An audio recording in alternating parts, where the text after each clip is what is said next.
Afro-Kiwi, Muslim, feminist, cat lover.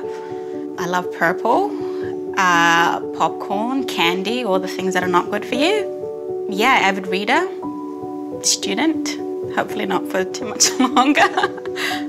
But yeah, those are the words that I use to describe myself.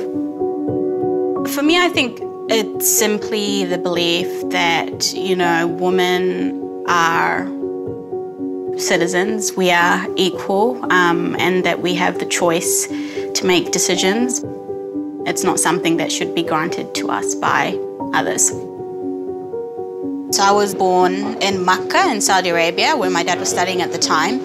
And we went back to Sierra Leone when he'd finished, but because of the, tensions that was brewing at the time, we managed to come to New Zealand as refugees fleeing the Sierra Leonean civil war. But in 2008, we went back home for a holiday and just seeing how some aunties were treated and the different culture contrasted significantly to what I've seen in New Zealand. That trip back home was probably a trigger that made me become more involved in terms of human rights.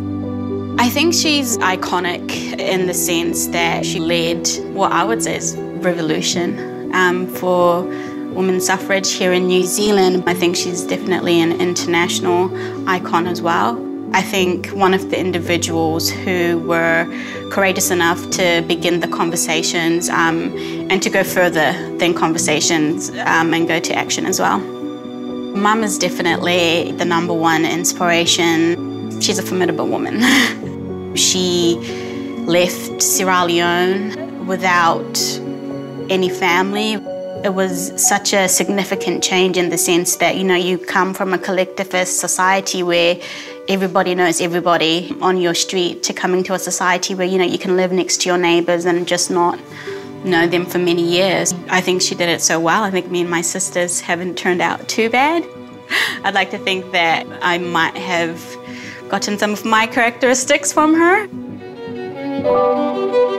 We're pretty much at a point in time where we can either go backwards or go forward. So I think feminism needs to go beyond kind of advocating for one type or group of women, but for all.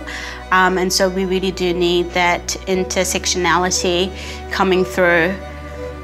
Having the experience of going back home and seeing the such stark reality made me more grateful for the society that we live in New Zealand, but also I think it did bring to light that we still have a long way to go, and the fact that we're still talking about gender pay in 2018 when, we lived in a so-called first world democratic nation. You'd think that's something that would have been dealt with by now.